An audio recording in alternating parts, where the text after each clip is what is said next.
Hello, everybody. Welcome to episode number 6 of the Papercast with me, Dominic Hill. My guest today is Jack Eggington. Did I get that right? Yep, that is nice, correct. easy name today. And we are going to be talking about his PhD project, which is just started. Yeah, it just started. So, do you want to tell us a little bit about your project? Just maybe give us the title, and we can go from there. Yeah, sure. So the running title at the moment is Health, Diet and Social Inequality in Industrial England, a mother-infant perspective. And essentially, I'm very interested in diet and health during the kind of industrial period, so kind of 1750 onwards, really, to all the way up to kind of 1900.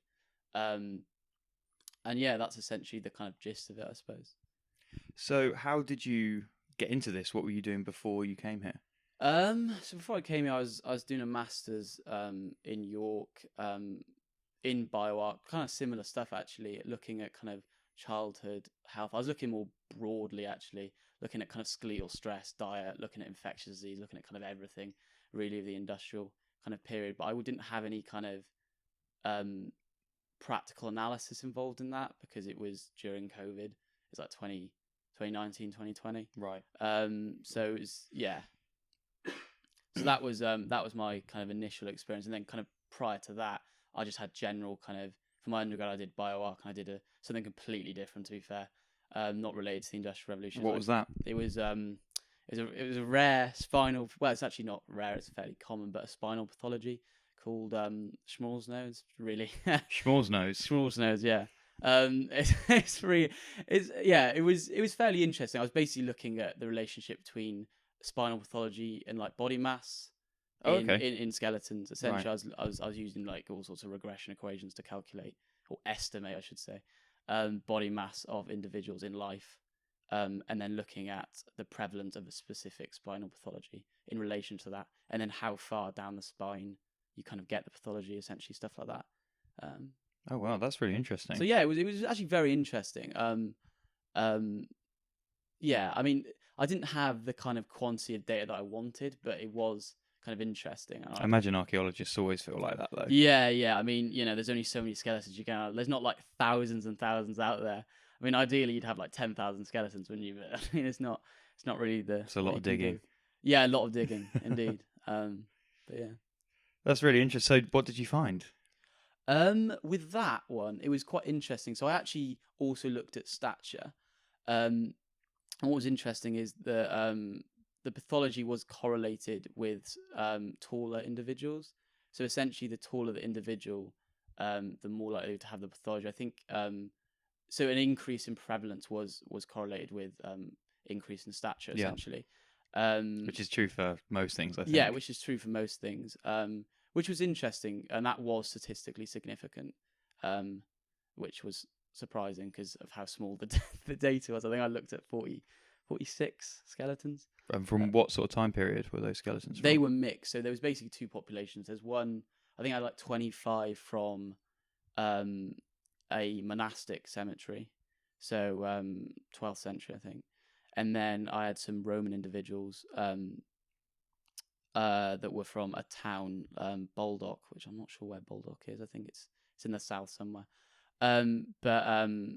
Yeah, and I suppose the interesting part of it was as well as looking at the different differences between the populations, because obviously there's a lot of different lifestyles as well when it comes to kind of a monastic population to kind of an active town population. So yeah, that was interesting. There was no correlation, unfortunately, between or no statistical significant correlation between actual body mass and Schmall's nodes. So that's still up in the air whether that's whether there exists a relationship between obesity and that's a relief because my BMI is very high. Yeah. There's a lot of clinical evidence that is starting to maybe support that, which is interesting. But obviously, we're talking like big studies. Because the interesting thing about Schmall's nose is actually it's still like obviously relevant today. You still get some clinical studies that look at it. What is it? It's just basically it's a like so on the like superior, so the top of the vertebra or bottom of the vertebra, so the inferior surfaces, so superior and inferior surfaces. Sorry, you get this basically this depression.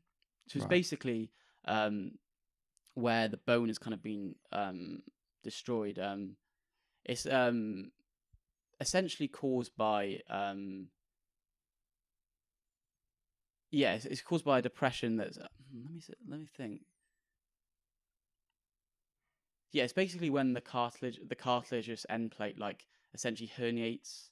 It's a herniation of the cartilaginous end plate, I should say, into the actual bone. Right. So then it causes it causes depression in the bone, where essentially the bone is kind of been destroyed. Obviously, you get kind of necrotic bone, and then you'll get this depression, and then often you get like remodeling of the bone because obviously it kind of heals, and often it's associated with kind of trauma and high axial loading. Essentially, you get a lot of this kind of pathology in kind of individuals that have probably done a lot of manual labor or been exposed to. There's an interesting study with like kind of alpine skiers had a lot of Schmor's nodes because of the kind of like forces the impacts that are placed on their spine. But yeah, so I just basically wanted to see whether obesity kind of like throw that in the mix. Another factor. Yeah. It makes sense. Yeah. Because you've got more weight going through the spine. Yeah. So. I wonder if rugby players might be a good place to start if you're looking for that. Yeah. Slightly worrying, but they got both maybe in some cases. Maybe if the you weight look at and the impact. You look at some props, especially where they are just taking loads on their shoulders. Yeah. A lot of just force constantly. going through the body. Yeah. You if you ever wanted to do that study, that would probably be possible. Because a lot of rugby teams are quite into that sort of stuff. I did my master's dissertation on vitamin D status in professional rugby players. Oh, really? That's interesting. At Harlequins, yeah. I never got to go and meet anyone. I just got some data, which was slightly upsetting. But they were sort of really keen to look at nutritional markers, and I'm sure they would be keen to look at other states or other indicators of sort of general health. And it sounds like that might be something that could affect them. So that then presumably just leads to a sort of degeneration of the bone or remodeling of the bone. Pain, I guess. Essentially, this is the thing as well. Why it's not particularly cared about clinically is that often it's asymptomatic. Right.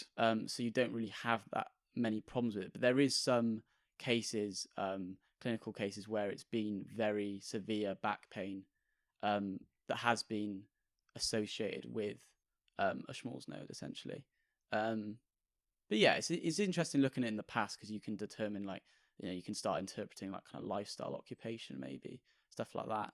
I suppose, which must be very useful for an archaeologist. Which is useful for an archaeologist. Yeah. Clinically, it's not cared about so much, but well, that makes sense. Yeah. But so essentially, it's more of a tool to understand, what a person did when they were alive, however many years ago. Yeah. So that was your undergrad. Yeah. And was that at York as well? That was at York. Yeah. And then you stayed at York for your masters, yeah. which you then shifted from looking at Romans and monks from the 12th century to industrialized societies in presumably the UK. Yeah, England. Presumably the UK. So I looked at 13 different cemetery populations, and this was just data now, unfortunately. But I looked at the data for You weren't robbing any graves. No, I wasn't robbing any graves. In the middle of lockdown. No, what a terrifying sight that would have been, especially at the beginning of the pandemic when people didn't really know what was going on. There's you out there in the cemetery with a spade. Yeah, it would have been controversial to say the least. But yeah, I looked at 13 different cemetery populations, and I looked at 6 from London and 7 from the north of England, and I essentially looked at everything you could look at, any kind of skeletal marker. For kind of diet and health, really. I focus specifically on kind of like skeletal stress in general is what I kind of termed it. So I looked at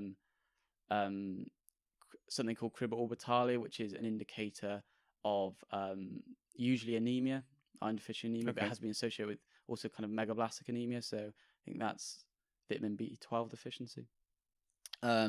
So I looked at that, and that's basically you get this kind of porosity in the eye orbits. Okay. That's associated with essentially. I don't exactly know the exact science of this because, to be honest, I didn't go into that much detail with it. But it must be associated with kind of. I think it's something to do with the marrow. I think. Right. iron deficiency in the marrow, and then obviously destruction of bone, which obviously forms the kind of porosity. You get the porosity in the eye orbits. And I also looked at rickets, so a bit of a classic one. Vitamin D deficiency. Vitamin D. Scurvy, vitamin C deficiency. That's a nasty one. You don't want scurvy. One. No, very nasty. Or your teeth fall out. No, it's not nice at all. And I also looked at tuberculosis as well, and then a few other things. I looked at kind of stature as well, as an indicator of health and kind of growth and stuff like that. I looked at non-adults and adults.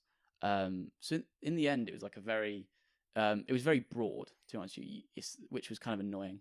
And I was relying on data that had been collected, some of it from like the 1980s, so it's like not necessarily that reliable, but it was interesting. In the end, I think the data it amounts to like 1,500 individuals, or maybe more actually, maybe it was near to 2,000 in the end.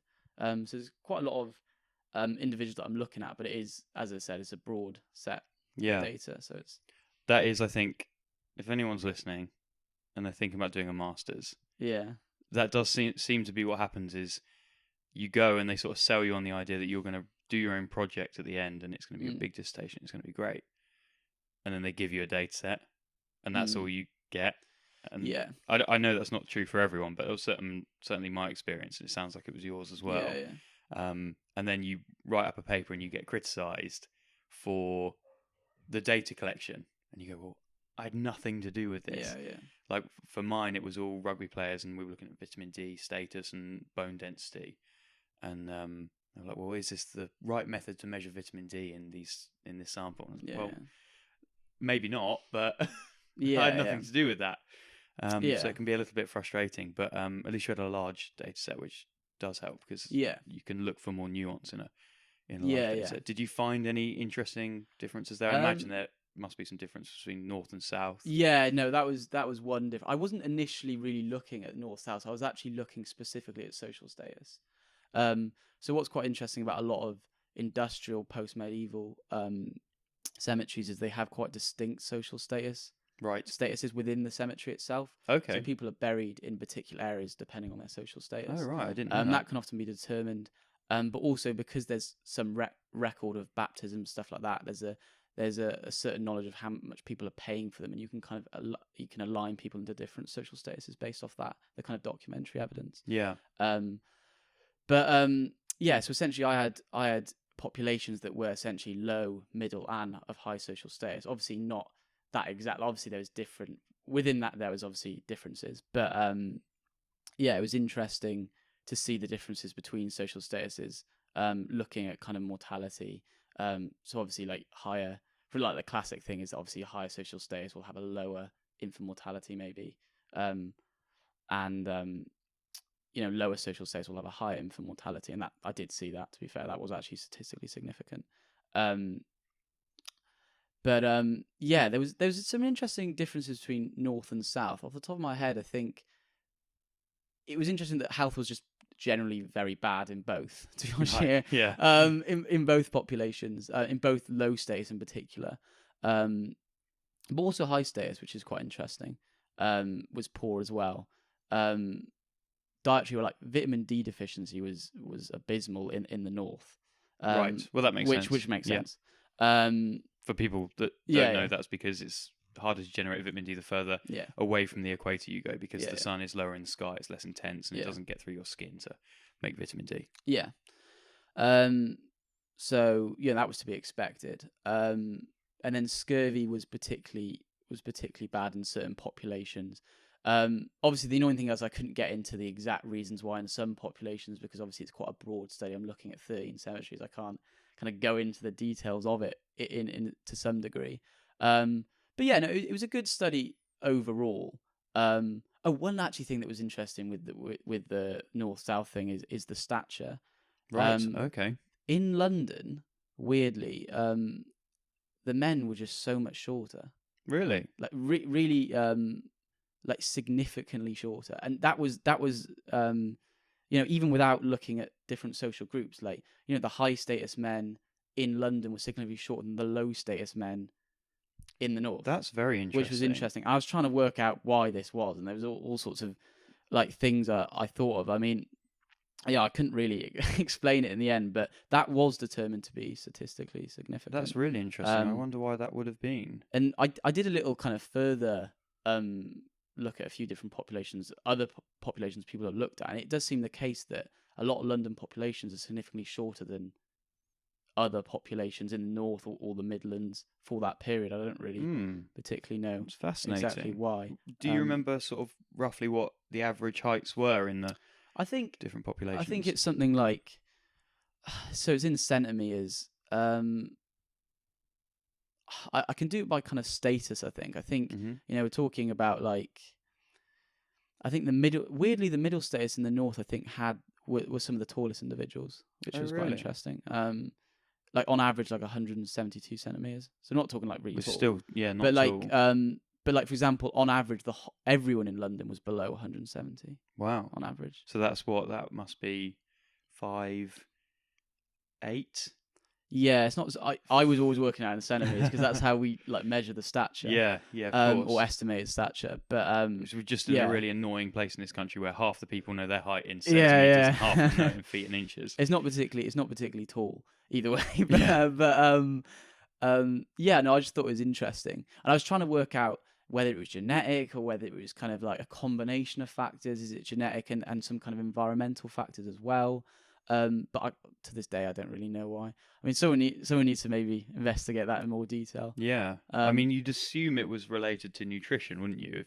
Yeah, but I don't know how you would assess that. I'd assume diet in very early life, but then having a kind of knock-on effect on obviously that early growth, and then obviously if they have poor diet then throughout childhood, then it's just still a big problem around the world, stunting.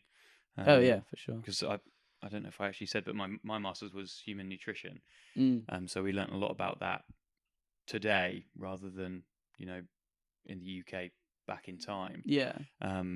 It's interesting how other places seem to be places that are industrializing are having similar problems as we had when we industrialized 200 years ago or whenever it was. Yeah, no, it is interesting. I read a paper about that recently actually, about like kind of they almost go through the exact same things as the Industrial Revolution. I mean, it was about how we need to avoid it. Right. Obviously, the Industrial Revolution is a perfect example of what you don't want to do. Is obviously you get you get all this industrialization, loads of money's coming into the country. The economy's booming, but you've still got these individuals that are extremely poor, living in poverty, that are suffering, and that's still the vast majority of the population. And it's only until you get kind of like increase investiture in kind of public health, which happens a lot later in the Industrial Revolution, that you start to see improvements in health, which I think, it doesn't have to be that way though. Yeah. Like you can that's just sort of the organic early. way, but do you know what I mean? You can invest early. People don't want to do it because it's obviously, if you're wealthy or if you're government, you want the money to keep coming in. You don't want to like siphon it off into, health and public health, which is obviously important, but if you do that all at the same time, you can grow maybe slower, but kind of better. Yeah. More healthily. More healthily, presumably more sustainably as well. Yeah, exactly. So you were doing that, and then you finished in 2020, I guess. So I finished in autumn 2020. Yep, and then you come straight here? No, I actually. You can't have done. So I took so I hadn't actually applied for a PhD yet. Right. I was just kind of focusing on my masters, like finishing that. And also I really didn't want to do it in the middle of COVID. I was like, I don't want to start a PhD. That was a very good call. And just be like, not be able to meet anyone. I just think that would have been a disaster for me. But so I was like, I'll do a bit of work. I'll work and then I'll write my kind of proposal, because I didn't really even have an idea for a kind of proposal. So I went around like a few different universities, like kind of emailing them, seeing what kind of collections, like, because I knew I wanted to do something with the Industrial Revolution. So I emailed around a few universities, see what collections they kind of had, because it's not really advertised. No one really knows who's got what bones. It's like it's like a bit. I know they exist out there, but I'm not sure where they are. So I emailed a few around, I looked at a few other universities outside the UK as well. McMaster is when I was in Canada. I was looking at Right. Yeah, eventually I chose Reading. Yeah, and I chose Reading. I was looking at Cambridge, Oxford, all these like big boy universities, but in the end, it just came down to the fact that Reading had the population I wanted, yeah, and the facilities and the specialists really, and there's no point. Go Reading. Exactly, yeah. Reading's great for bioarchaeology. So there you go. Great for agriculture as well. Yeah. So in the end, that's what I basically did, and I spent literally September to January just perfecting it to get the funding from the South Wales and the West doctoral funding scheme. Right. Okay. So that's another point as well. If anyone is interested in doing a PhD, you can write a proposal like you did, and you can submit it to funding bodies, and they go, "Yes, this is good enough. We want to pay for it," or "No, this is crap. Do it again." Or you can apply for a project that's someone has already done that for you, which is what I did. Yeah. And normally an academic will write a proposal, and then they get it funded, and then you apply for that. But you did it the harder way, I think. Yeah, people do say but it's you the get to harder do way, what you want, more of what you want, rather than doing someone else's project, which is quite nice. Yeah, I like it because obviously it's my project. Obviously I have input from supervisors. I actually have 3 supervisors, because it's kind of interdisciplinary, my project. Yeah. Which we can talk a bit about later. But I think I like the fact that I can decide what I want to do. There's no one being like, "Oh, you got to do this, you got to do that." It is very much driven by me, which is obviously difficult in some senses because there's no one really there being like, "You got to do this part because it's integral to this part of the project." If you know what I mean? There's no one really there pushing in that sense. But because it interests me so much, like I'm driven every day to kind of do that. So yeah. But I didn't even really consider applying to one of the kind of ready-made ones. I just kind of I was like, I'm going to design my own one. Yeah, why not? Yeah, why not? I had the time to be literally I had months really. Just sitting at home back in Cardiff, where I'm from. So Are you from Cardiff? Yeah, I didn't pick that up with the No, accent. people say I'm very. My parents are both English, so right. Okay. They're from Manchester and Birmingham. What are you then? Are you Welsh? Well, I was born in Wales. How do you feel? No, I am Welsh. I'm Welsh. You are Welsh. I'm very much Welsh. Because interestingly, I think the opposite happens all the time with. Like, I have a few friends that were born in England, have lived their whole lives in England because they have a Welsh parent. They're Welsh. I'm like, no, you're not. Stop supporting Wales at the rugby. It's annoying. Well, they wanted to. It's controversial, isn't it? Sorry, it's calling someone else specifically. That will definitely have clipped. Yes, that's going to be a problem. Oh well, we'll deal with that later. But no, it is controversial. I mean, no, I've always associated with being Welsh. I mean, I literally lived there my whole life, essentially, up until I went to university in York. That's where I was.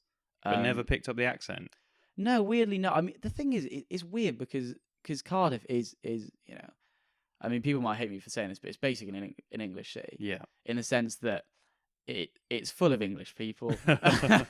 They've just hopped over the border, but it's and a lot of people do speak with English accents. It's like a lot of there is a Cardiff accent, but it's not where I was really brought up in Cardiff. Like realistically, a lot of the kind of, I suppose, like kind of middle class kind of areas are quite neutrally sounding, I suppose. Right. I'd say from my experience. I mean, I don't really know that much about it, but as I said, my parents are both English. Obviously, I've been brought up with being spoken to in an English accent. I've gone to a school where the teachers sound mostly English, apart from the Welsh teacher. So it's like, so it's I suppose it's come across that way, really. Yeah, where are your parents from? Are they from Midlands or up north? So my mum's from Birmingham, my dad's from Manchester. Yeah. So it kind of like amalgamates into some kind of weird middle ground. But yeah. No, it's good. It's good. My mum's from Derby, and I somehow avoided that accent. Really? Yeah. Apparently I had it when I was like really young, before school. Yeah. Because she was the only person I was really talking to. Yeah. I would say Bath and Grass and Castle and all of that. Yeah. But that went away when I started school in Buckinghamshire, and they were like, "You can't be talking like this anymore." Yeah, I was gonna say yours is what I'd call like a kind of either neutral to kind of like not posh, but like, it's like, slightly because we moved from Buckinghamshire to Suffolk, so that really sort of evened it out. I was a little bit more la-di-da, and then we moved to Suffolk, and that all got crushed straight away. People were like, "You can't be talking like that around here."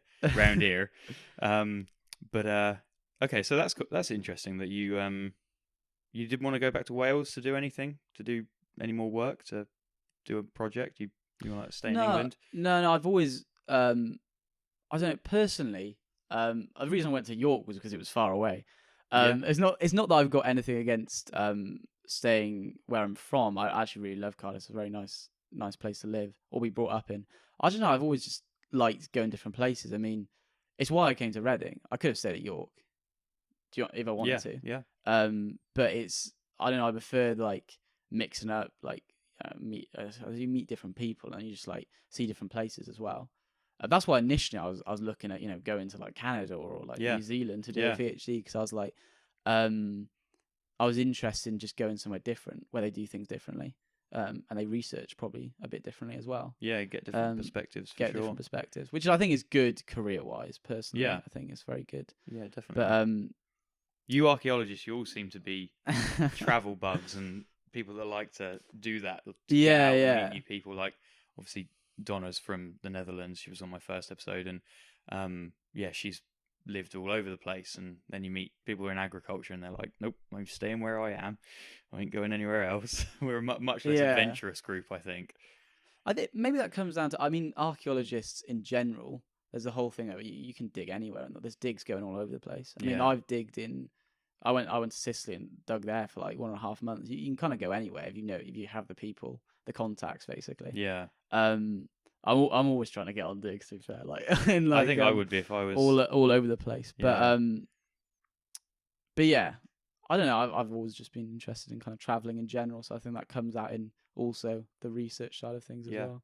I want to be. So when did you move to Reading then? So as I said, I was in Oxford before this. So I was working in commercial archaeology. Once I applied for a PhD. Commercial? Who is paying for commercial archaeology? Oh, well, that's an what is that? Question. It's the fun side. Well, it's not the fun side of archaeology. It's the hard side of archaeology. It's basically there's a lot of commercial units.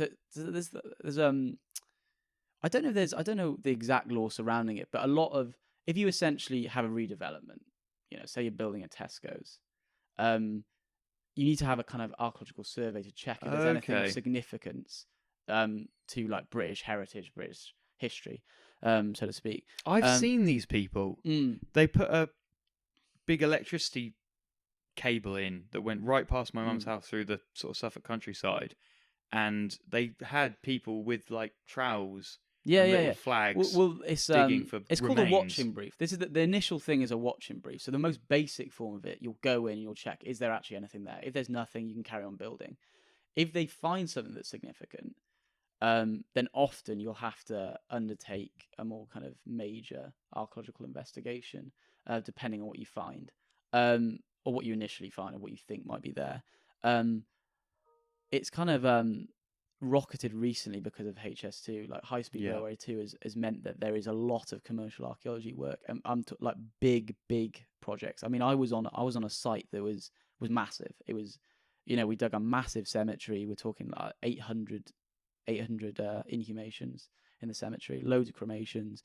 There was Roman roads everywhere. There was all sorts we were digging, and that's kind of part of the remit of HS2. They've been like, oh, we need to, to be kind of on the side of the public, we need to like basically excavate all this stuff and, understand British archaeology, British heritage more. So essentially that's what I was doing. I was just on a site for 7 months digging, which was really fun. You don't get paid much, but it's exciting. And obviously people do this as a career. Like some people literally will work their whole life in commercial archaeology. And it's the one place that you can do it really. In the UK, because of the laws surrounding it, and there's a lot of big companies that actually do it, that specifically focus on commercial archaeology. So that's what I was doing initially before I came to Reading, and that was in Oxford. That's where I was based, but I kind of went around. I think I was based in Buckinghamshire, where we actually dug. Do you know where? Where is it? I'm trying to think.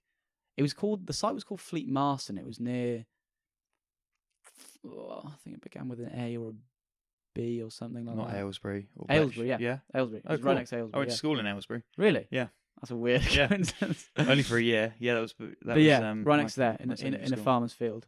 Yeah. So yeah, and they're putting a railway line right through it. Right through the middle of it. So yeah. Yeah. I think they did it in Suffolk because there's always like Roman hoards being found in Suffolk. Like there's so much Roman stuff everywhere, to be honest. Yeah. But they were so busy, the Romans, weren't they? I know, they're all over the place, everywhere. leaving their hoards for us to find. So you've moved here. How are you finding Reading? Yeah, it's different because obviously I'm used to. So obviously I was in Cardiff, and I went to York and then Oxford. York and Oxford are very historical cities. They've got a lot of old buildings, which is they've got a lot of character. Yeah. Is what I'd call it. But Reading doesn't have so much character. How dare you? In my opinion, I've actually never been to Reading. I've just come to the university. I've never been to the town. That's the thing. You've probably got a bit of a misconception of what Reading is, because the campus is really nice. The rest of the town, no, no, it's nice enough, but it's I don't know. Maybe it's not York. Yeah, it's not York or Oxford. I mean, I've come accustomed to very nice cities with a lot of nice historical walls, historical buildings, nice gardens, nice parks. And Reading does have a bit of that, but it's not to the same extent. Maybe it's even more appropriate, because I suppose that Reading's more of a sprung up more up in the kind of 1800s anyway. So for me anyway, maybe it's more appropriate. But yeah, the campus is really nice. I really love the campus. It's probably one of the nicest campuses I've been on, university wise. So yeah, it is nice. I'm trying to think how it compares to. This is my fourth university. I'm trying to think how it compares. It's definitely nicer than Warwick. But I hated Warwick, so... Yeah, I've never been to Warwick was quite pretty, but I despised being there. I mean, the architecture is probably better than UEA, but UEA has amazing grounds because it's like in the middle of Norfolk. Like, it's just room. Where else have I been? Surrey. Surrey's nice, actually. Yeah, I've heard Surrey. Although the buildings are a little bit drab, a lot of concrete, same as UEA. But here you've got like old White Knights. Building, which is cool, sort of old nice. Bit of architecture, and it's all brick though. That's the only thing. I think places like York have an advantage. They use stone to build. I just think brick always looks naff. It does, yeah. Comparatively, compared to like a grand stone, like the cathedral in York is. Yeah, well, the thing awesome. is, like the great thing about York is that the actual university itself is actually a 60s university, so right. It's quite ugly. I'm going to be honest with you. Like, a lot of the university buildings, but the archaeology was actually taught in King's Manor, which is a manor house from like I think the 12th century. Like that's still maintained. And they always vote every year. Like, should we move back to like the normal campus, or should we stay here? And everyone always votes to stay in King's Manor. But yeah, it's a really really nice old building. And obviously like ideal for archaeology, really. But yeah. Yeah, it must be nice for archaeologists to be in an old building. I think it fits, doesn't it? It makes sense. It does fit. Makes sense for an agricultural student to be in a field. Yeah, is, exactly. You know, where I want to be, although not at the moment because it's bloody freezing at the moment. Yeah. Okay, so you've sort of settled in to Reading. You aren't a huge fan of Reading City, but the campus is nice enough to stay anyway. Yeah, definitely. Hasn't put you off too much. And so what have you been... I guess you've been doing this for a few months now? A few months, yeah. So did you start in September? Yeah, I started in September, whenever that was, late September. Right, okay. So a couple of months. Yeah. And what have you been up to? What I've been doing? So initially I've been doing quite a lot of literature stuff, really. Yep. Just looking at the different literature. And in my initial meeting, my supervisors set out, they were like, I want you to look at this specific thing. So I started researching that. So a lot of my work last term was looking at a rather complex hypothesis. It's called the DOHAD hypothesis. It's right. What's that? It essentially means the development origins of health and disease hypothesis. Development origins of health and disease. So essentially, it states that environmental stresses during early life, essentially in utero, and then the first 1,000 days of life, right, have kind of detrimental effects on adult health. Yep. So there's a direct link there. Oh yes, I know this. I learned about this in nutrition. Yeah, because they're always banging on about 1,000 days. They are always 1,000 days is the big days, one, because that's the important period for kind of growth and development. Yeah. Like really integral. And yeah, essentially, I was just researching the kind of clinical aspects of that are extremely complicated. I'm going to be honest with you.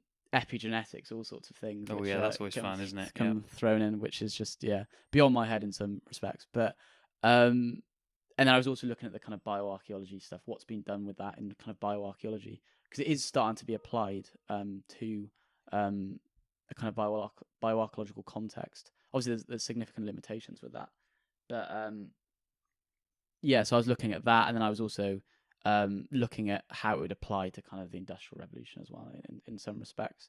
But yeah, it was really interesting actually, because I haven't really, I knew about it, but I hadn't done much research on it, and I essentially wrote. So I've got that's like a section of one chapter, I suppose, looking at the development origins of health and disease. So I wrote that was like 5,000 words. So that's what I spent most of last term doing, really. And now, and then I did a lot of. Now I'm kind of focused on the historical side of things. So the complete opposite, really, of the Industrial Revolution, and just looking at the kind of general background and context of the period, like health, diet, but also like living conditions, like population dynamics a bit, migration, stuff like that. Just looking at the general period and what kind of changed, and how that change is obviously applicable to looking at health and diet and these very young individuals that I look at. Mm-hmm. So it's interesting that this is what you chose to study. So you're an archaeologist. You could have picked anything, any point in history and any population of people or animals or plants or anything. Yeah. And you chose sort of 1800s industrializing England, or the UK or whatever, and young people, children. Yeah. What was it about that interested you? Why did you want to study this particular area and this group of people? I think there's a number of things that come into it. I mean, as I said, initially I did a master's in that kind of similar on a similar topic, and I kind of fell into that accidentally, really, because of COVID, because there was just availability of that data. Right. Yeah. And I was kind of interested in particularly social status. And what's kind of interesting about the Industrial Revolution, as I said before, is you can see social status within the cemetery. Mm-hmm. And you can't really do that with a lot of other cemetery populations. So, for example, the medieval period, or before that, the Romans, there's no way of distinguishing, that's a high social status burial compared to a low social status burial. Unless it's like so overt, like Sutton Hoo stuff, where they're in a ship. But that's rare. That's rare. But what's interesting is obviously with the Industrial Revolution, you get that within the cemetery, and then also between different cemeteries as well. And you can then compare health of different social statuses, which I think is really interesting. And then the children aspect of it, I think I was just drawn by the fact that obviously, these like health is just so important in that period. That, as I said, that 1,000 days, I was just so intrigued by the fact that can essentially determine your health for the rest of your life. Mm-hmm. That they, like in clinical studies, they found that there is a link between early life health and non-communicable disease, heart disease, cancer. It is more prevalent in individuals that experience significant stress in childhood, which I think is just really interesting, and really still very poorly understood in some respects. Definitely. I think that's why I was just intrigued by that. And the other aspect is obviously the historical aspect. I think I've always been interested in the Industrial Revolution from quite a young age. And it's the period where you start to get documentary evidence that can supplement the bioarchaeological evidence. Okay. So you've got these kind of mortality records to a certain degree. You've got censuses that list causes of death. You've also got kind of parish registers that are specific to a cemetery. So you can determine the kind of cause of death. You can determine the social status. You can look a bit into kind of families and stuff like that, to a certain degree. Obviously, it is quite limited in the kind of 1700s, 1800s, but you can still kind of piece together stuff. And yeah, I think I was just interested in the combination of kind of all of it that I kind of wanted to interpret. And then the mother-infant respect, I think it's just really important to like, because it's not really looked at in bioarchaeology. Obviously, the mother's health is integral to the infant's health, especially obviously, you know, in utero, it's really important. The nutritional status of a mother is really good.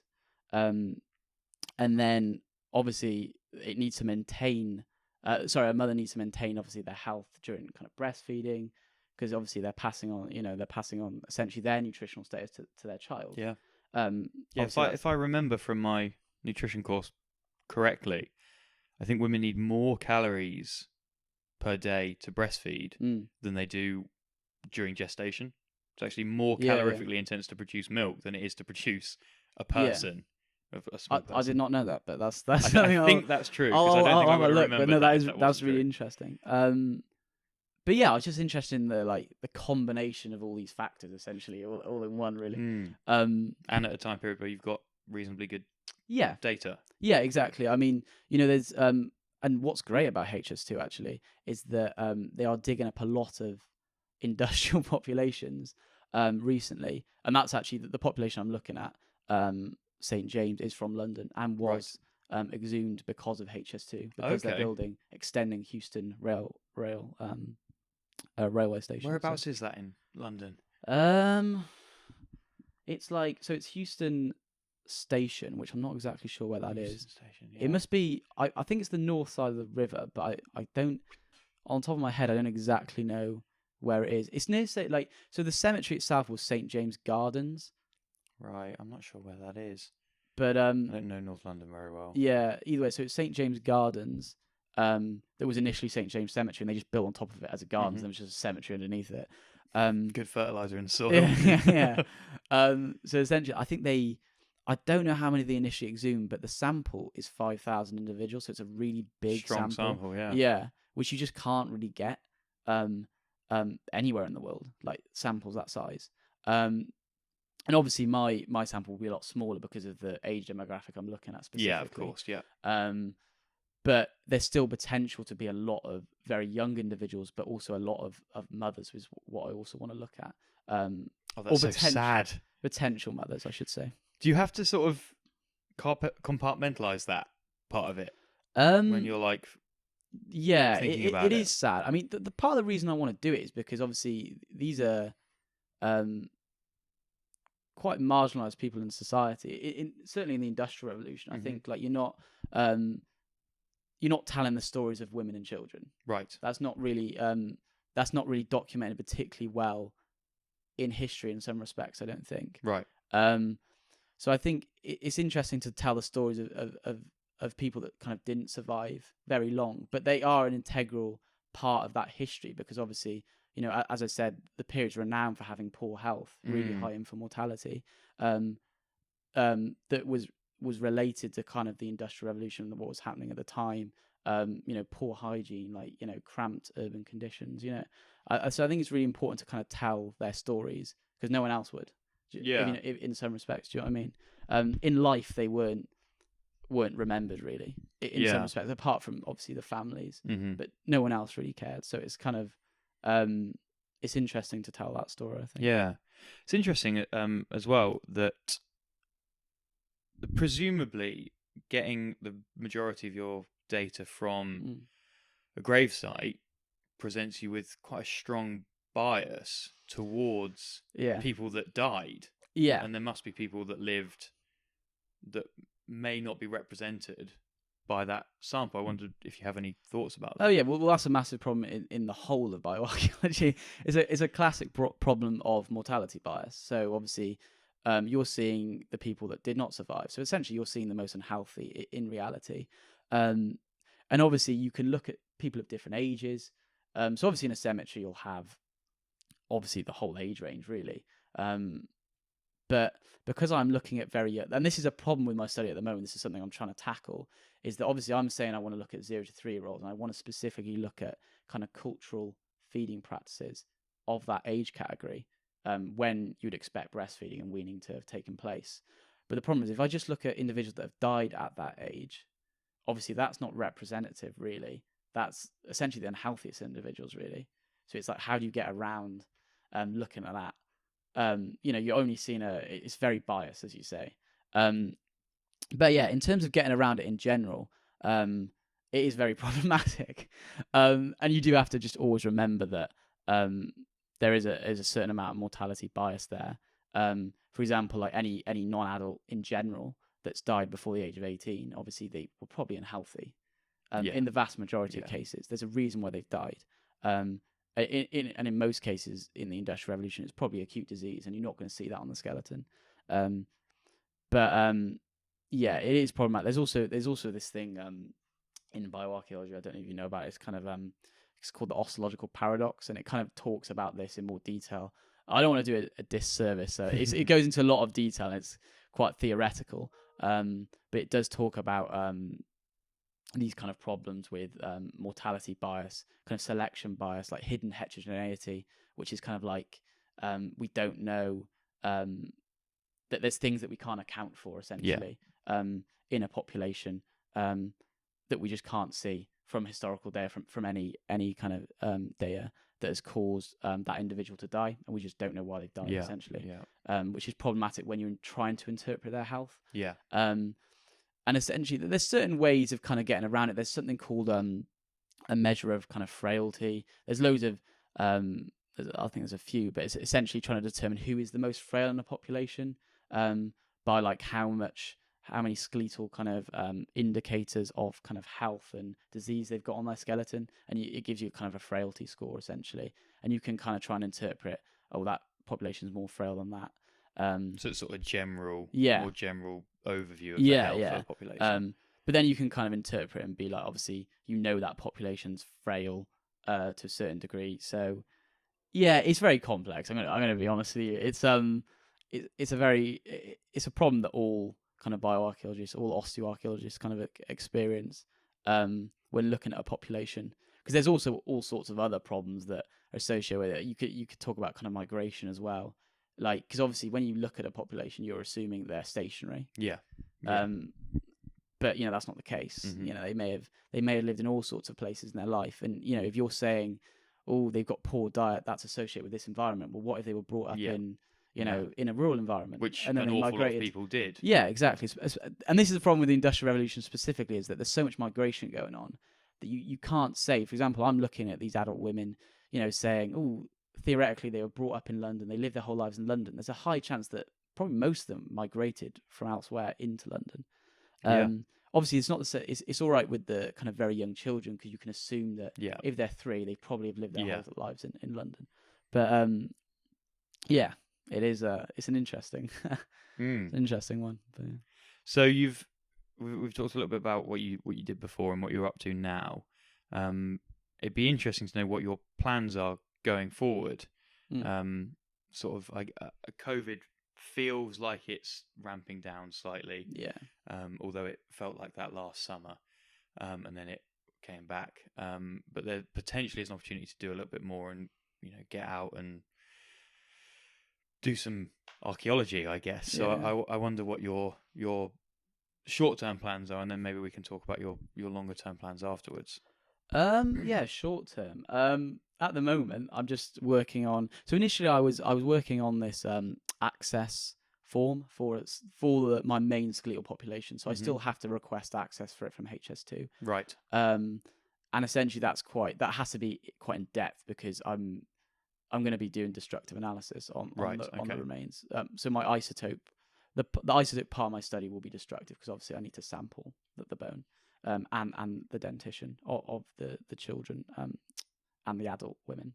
So that will be destructive. So that has to be quite in depth, because they're quite opposed often to destructive analysis unless there's real reason to do it.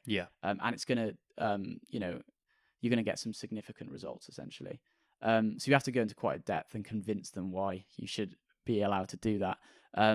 So I've been working on that recently, and that's more or less done. That's just with my supervisors at the moment. They're doing the kind of like once over of it to make sure it's okay, and that will be sent off then.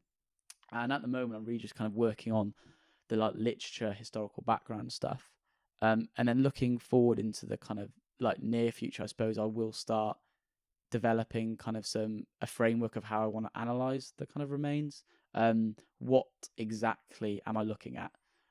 So obviously scurvy, or rickets, or anemia, and what kind of skeletal markers am I looking for? And developing kind of table or recording system for that, essentially, for the population.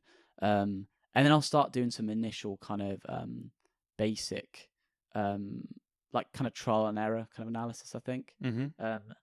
Lab-based stuff, because there's a population already housed at Reading, right? That is industrial, but it's small, and essentially I will be using that in my PhD, but I think I'm going to be kind of doing the initial like testing the waters with that population, just to see like what works and what doesn't, and I might even do some initial kind of like chemical analysis, so isotopic stuff with that population, just to see if I can, because obviously I've never actually done this particular sampling strategy for this isotopic for these isotopes, essentially.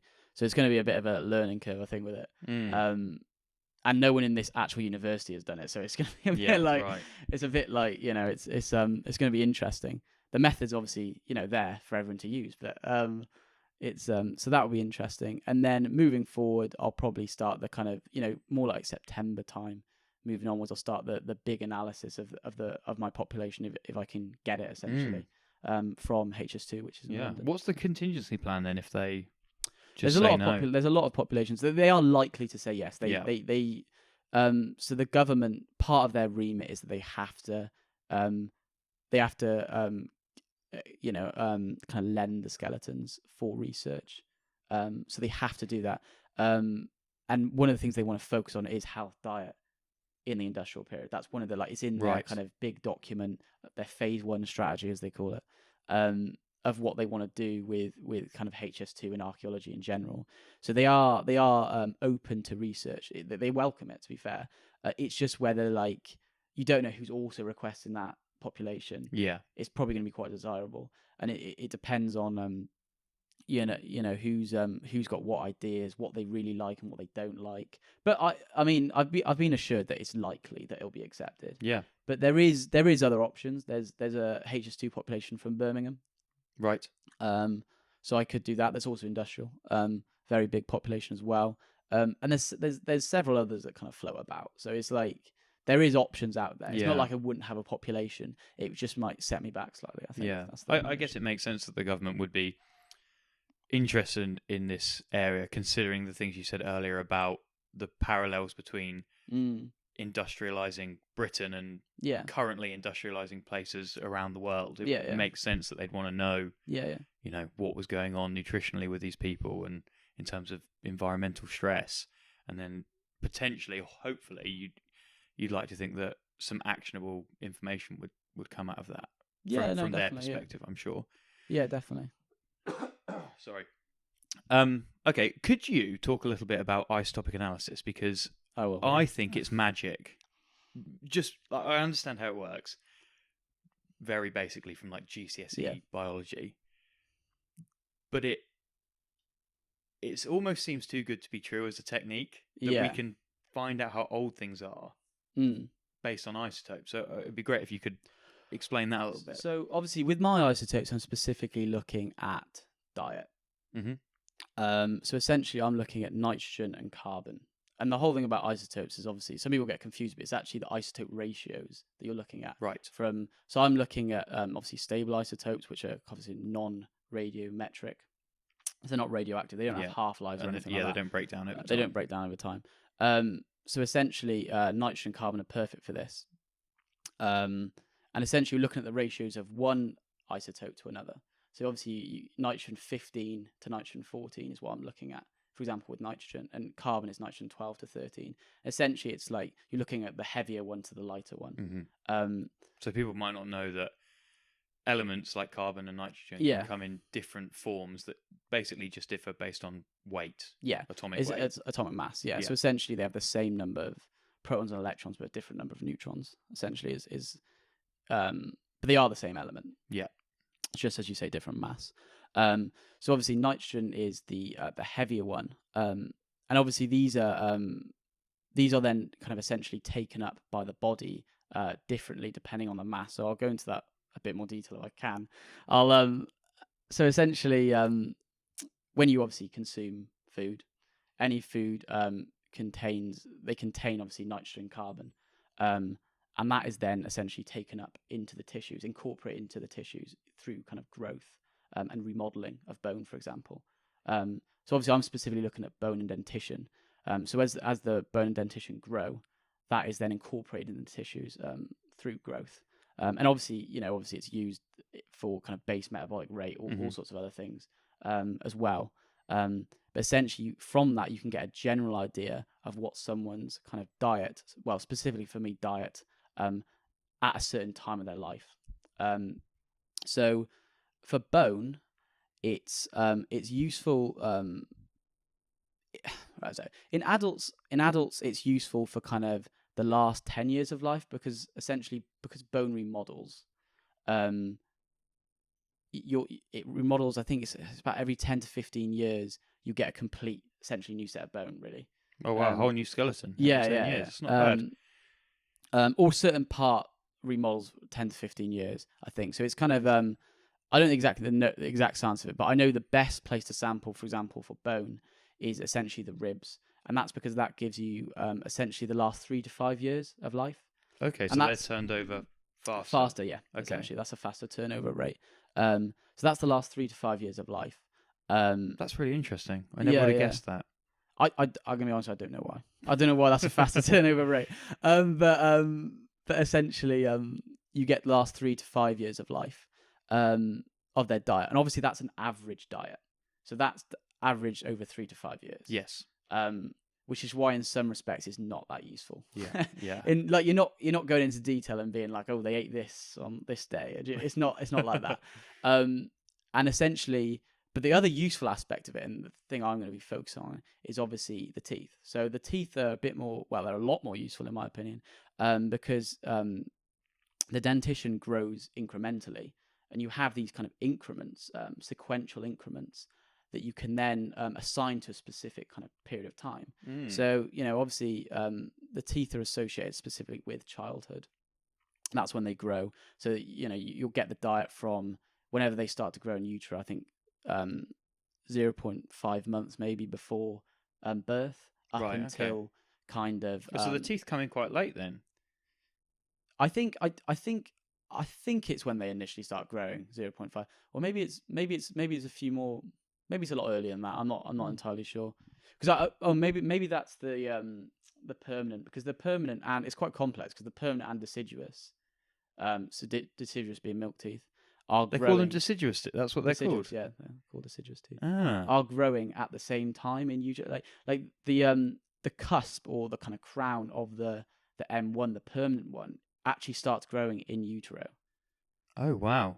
But obviously, you're still getting your milk teeth that are growing as well. It's very complicated. I'm going to be honest here. It goes in my head. I always have to look at these charts to work out when like one tooth grows and when I can actually use it and what's actually telling me. Yeah. So, but essentially, they grow in these kind of increments. And what you can then do, you can demineralize the tooth, and say you take the M1, for example, the permanent N1. That then tells you from say 0.5 months before birth up until I don't know when it's fully mineralized. I know it erupts at 6. So say it's like 9.5 years old, I think, something around that. So that gives you like 10 years of life. But then you demineralize it and you cut up the segments. And then obviously that's 10 years of life. And if you divide by the amount of increments you've got, you then can assign a specific period of time to each increment. Okay, so almost like tree rings. Yeah, almost like tree rings. Wow. So you know that obviously it's forming from the crown. Yeah. So, you might assign that's the first 5 months of life there in that increment. Depending on, obviously it depends. You essentially cut them up with a scalpel as small as possible, but it's kind of 1 millimeter increments. Right. You might have like 20 or so, and they represent, certain months of life. As I said, it is quite complicated, and it's a fairly new developing science really within bioarchaeology. It's only kind of recently, I think since 2014 or 2013, that it's initially been done this kind of incremental way that allows you to access diet more specifically temporally. So yeah, essentially that's what I want to be looking at. And yeah, in terms of the isotopes, then in terms of nitrogen and carbon, with kind of breastfeeding and weaning, that's then incorporated. So essentially, when you're breastfed, you're kind of one trophic level above your mother. Is the general idea. And that's related to the fact that obviously you're feeding off her tissues, essentially her nutrients. Yeah, so that's essentially how that works. I mean, I think I've kind of butchered isotopes a bit there, but so you're looking at the ratio of two types of, or two versions of the same element of carbon and nitrogen in your case. So presumably, do people do are there other stable elements? There's other stable isotopes. People look at oxygen. People look at strontium. That's more for mobility, migration. Okay. Because that's related to obviously the geology. So, for example, from water source, obviously, like if rock, for example. I mean, this is the way I don't know much about these isotopes, if I'm being honest with you. But from what I understand, it's the degradation of kind of rock. It means that basically certain water will have certain levels of kind of strontium and oxygen, and then obviously that relates to you can then see that in the bones and all the teeth, and you can essentially measure that. So you are doing this.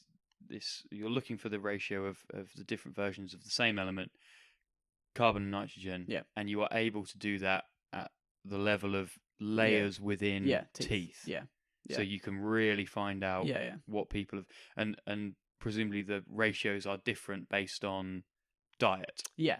So I'll go. I didn't really explain that properly, but like in terms of so for example with breastfeeding, as I say, you get an increase in the nitrogen, the essentially heavier nitrogen isotope signal of a nitrogen 15 compared to nitrogen 14.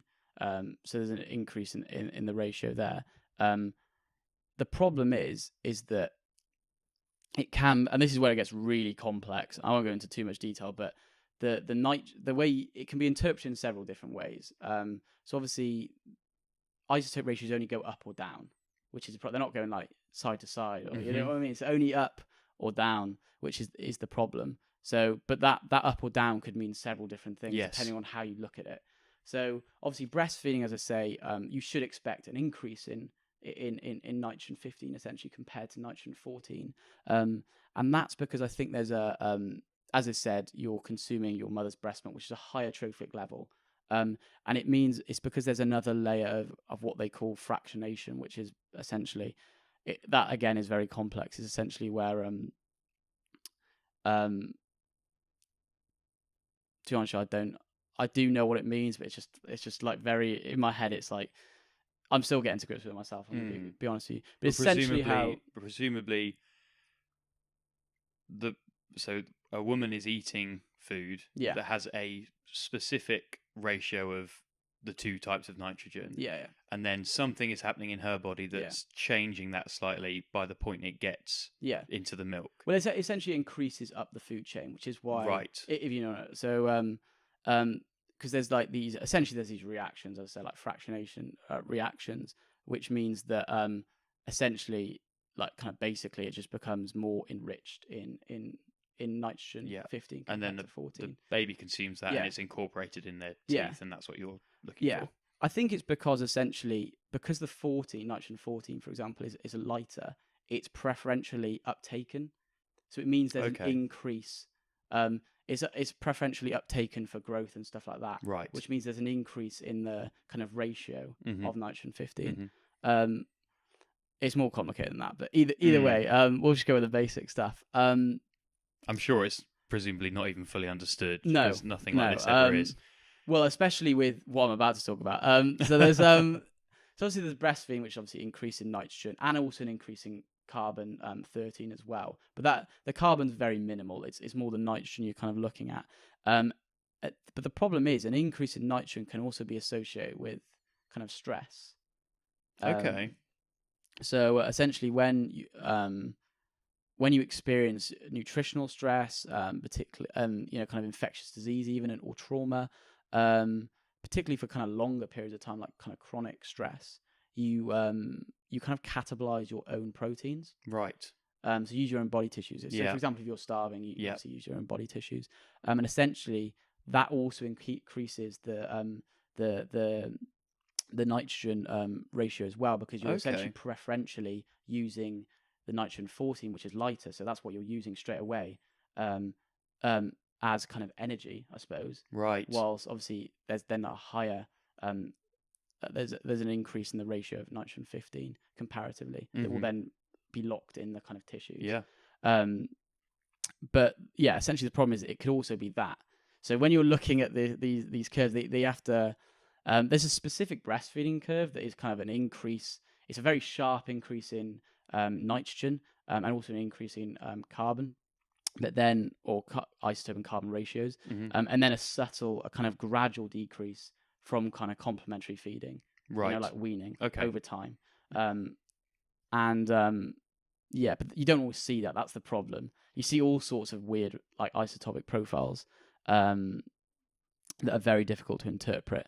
Unfortunately, because obviously then, like, specific foods. Then when it comes to weaning, specific foods have different nitrogen and carbon isotopic ratios as well. Yeah. So it's then interpreting that. Yeah. You're looking at a C3 or a C4 plant, or you're looking at a it gets a bit complicated, and then obviously adding protein and what kind of protein is it, marine or is it terrestrial, gets more complicated. But essentially I'm looking specifically, obviously that's complicated, but I'm looking specifically at kind of breastfeeding and weaning and seeing if I can see that kind of signature essentially, which obviously will be quite difficult to interpret, but that's what I'm looking for really. And then what are you looking for that to be associated with? So you're finding out if they were breastfed, presumably, or how long for, or things like that, the characteristics of that period. Yeah. And then presumably that will be associated with some other measure that you're looking at. Like... Well, I'm looking at, so as I said, I'm looking at the isotopes to look at the diet and the health. And also, to make it even more complex, you can also look at the maternal health. So because, as I say, because, you've got that in utero segment. So the first segment of the dentition might have formed in utero. That'll give you an interpretation of kind of what the maternal health was like. Yeah. Because that's obviously directly related to the mother and her nutritional status, essentially. That's more difficult to interpret, but that's something that I also want to add. That's why I wanted to have the kind of maternal and child aspect to it, also looking at that. But yeah, in terms of other stuff I'm doing a classic kind of macroscopic analysis of osteological material. So I'll be looking on the skeleton for evidence of nutritional deficiency. So, scurvy, iron deficiency, anemia. I'll also be looking at kind of growth disruption if I can see it, essentially, and maybe rickets. I mean, the issue with rickets is obviously it's not nutritionally based. It's more related to, as you say, sunlight, UVB radiation, rather than consumption of food with vitamin D in. So it's more complicated to look at that in relation to diet. Any kind of dietary measure I can kind of gauge from the skeleton. How do you tell if a skeleton had scurvy? So it's quite specific. You get the specific porosity in the skeleton, and there's basically specific kind of indicators on the skeleton. Particularly in the eye orbits, obviously relates to bleeding of the eye orbits, essentially. Right. And you get this porosity, and obviously, like, you're obviously losing blood with scurvy because of the kind of nature of bleeding from the eye orbits. And sometimes you get this weird kind of, you can actually almost see they've bled from the eye orbits, but I'm not exactly sure how that works. But you can get, you can essentially get porosity from the eye orbits that's quite specific. It's quite nasty looking. So where the bones essentially being see destroyed. Around the eye. No, within the eye orbit. So it'd be like within there, not around it, right. Within the actual eye orbits itself. That's very characteristic. So the thing is with a lot of looking for evidence of disease on the skeleton. It's quite complex. Obviously, you have stuff that's characteristic of a disease, but it could also be another disease. That's the problem.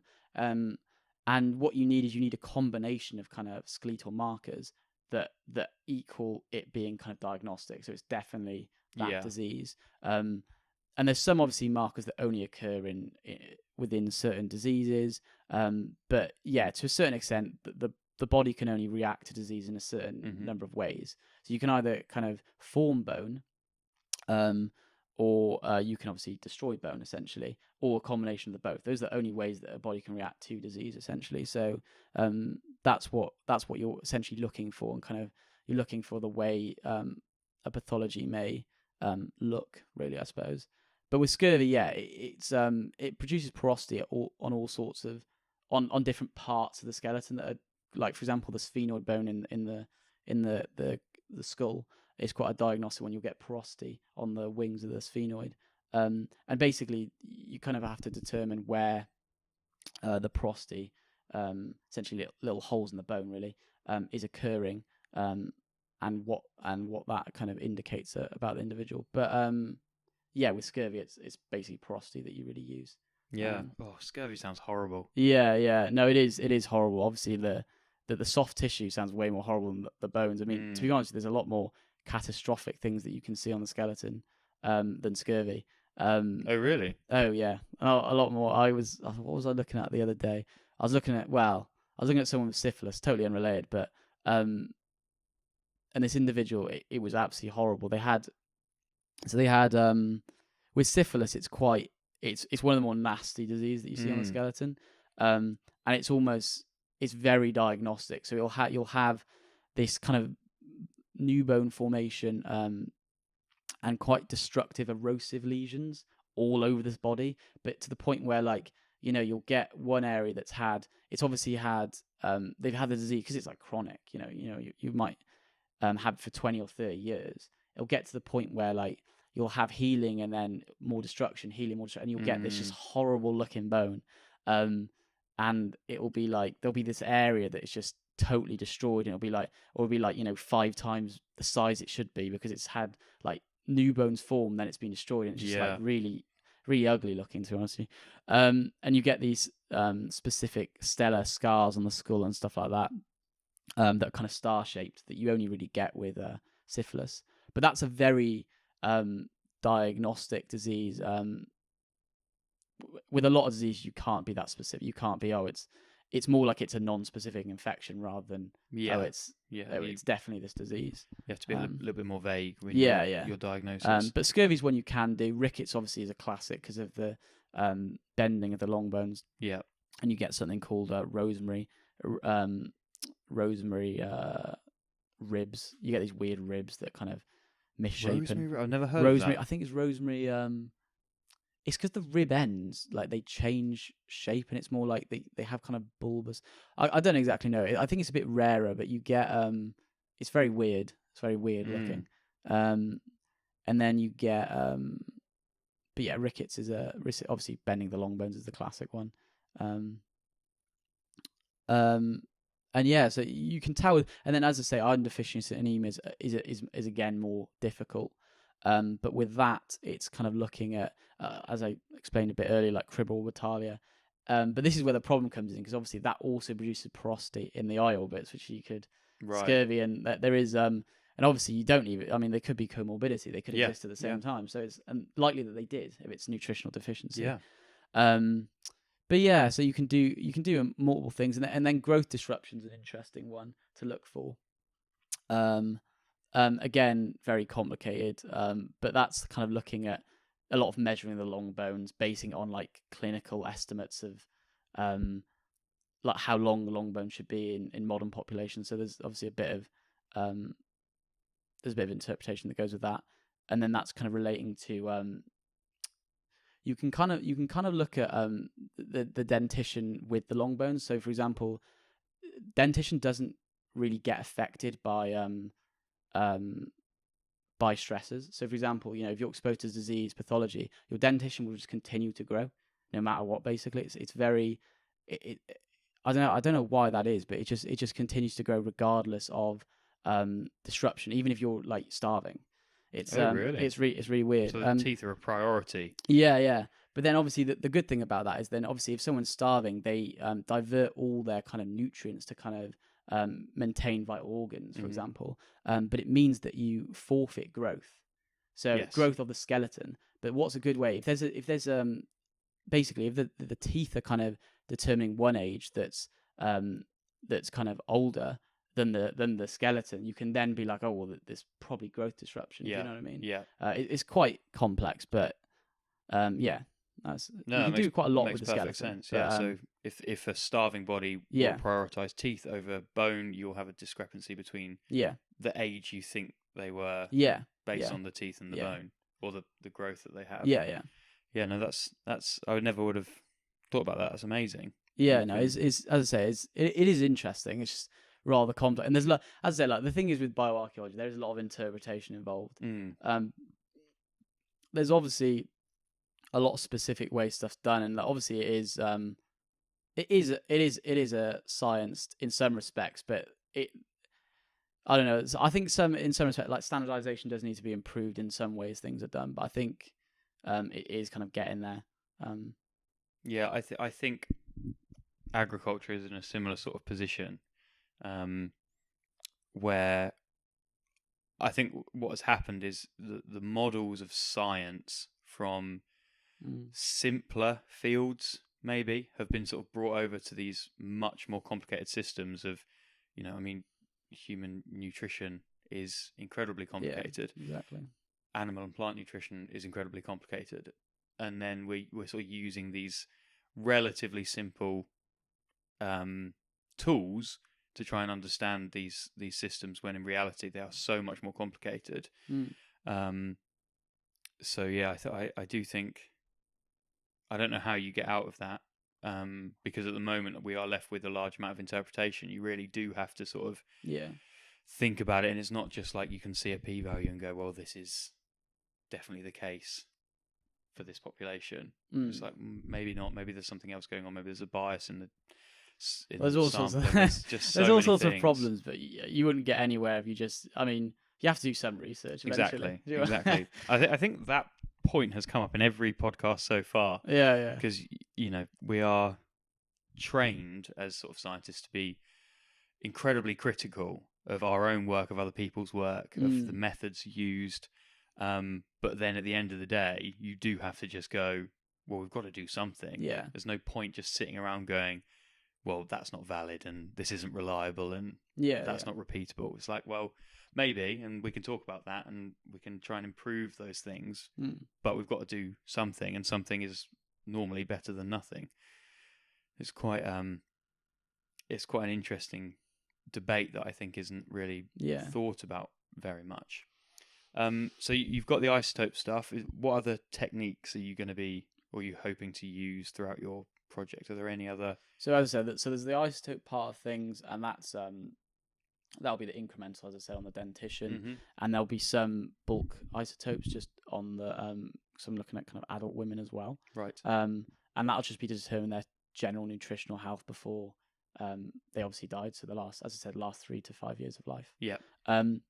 And so I'll be doing isotopes, and then, as I said, the macroscopic osteological analysis, just looking at the bones for nutritional status and just general kind of health and diet. Not really diet as such, I should say. That's from the isotopes, but more nutritional status and kind of if they've got evidence of nutritional deficiency or chronic nutritional deficiency, I should say, is kind of formed on the bones. And obviously the kind of growth aspect of it as well, growth and development. Or growth, but then that's the kind of two major things I'm looking at, and then maybe comparing these two results and looking if there is, for example, if someone wasn't breastfed, have they got evidence of scurvy? Have they got evidence of nutritional deficiency or chronic nutritional deficiency? Obviously, that's quite a basic example, but that kind of thing. And then I hopefully will be looking at some historical data as well. I can maybe work in. It's quite difficult because obviously the historical data is quite limited in the sense that often it's just showing, it'll list the cause of death.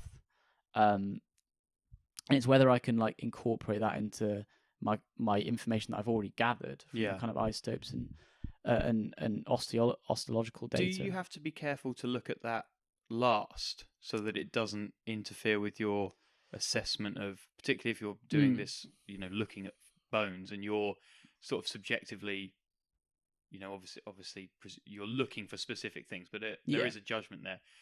Is it important that you don't, because maybe there's a death record that says Rickets, and it might be helpful to not know that. Well, that's the thing. The thing is about the cause of death. It's never going to be scurvy or rickets, right?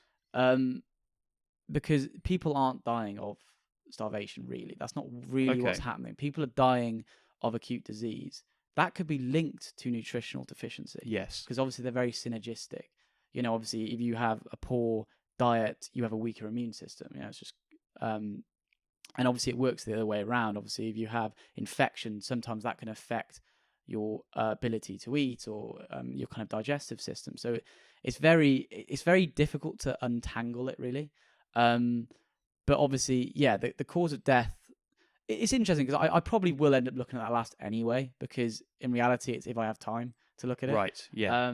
Because these are massive sources of data, and a lot of them just, particularly the parish records, I'll be wanting to look at the kind of St. James parish record.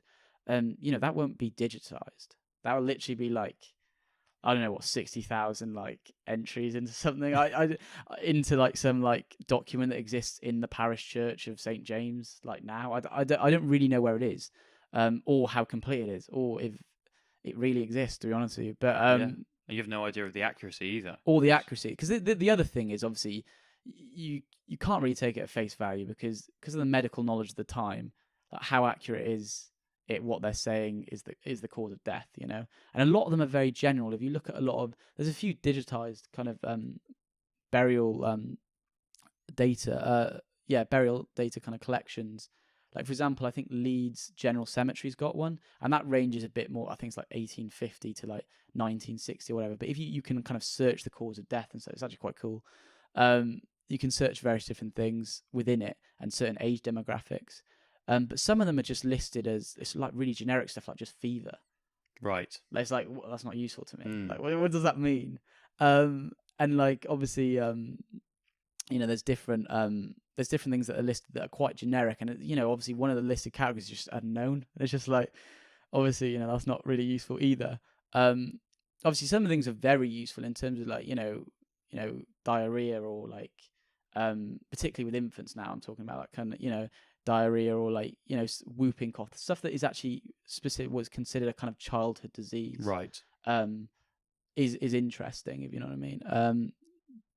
But yeah, it's interesting that you say that. I haven't really given that much thought about how I'm going to like tackle that, really, the kind of historical side of things, because to be honest, that is kind of initially was a small aspect of it. I'm kind of interested in it, but I don't think some of my supervisors aren't as interested in that. Oh, really? Well, my two supervisors are bioarchaeologists, and then my third one in Cardiff is a medical historian. Right. So he's obviously interested in that, but he has fairly little input in terms of. I've only had one meeting with him. He's not at the moment. The main kind of data source is the skeletons. It is looking at the isotopes. Is looking at the actual pathology on the skeletons rather than the historical aspect. Because to be honest with you, I mean, I'll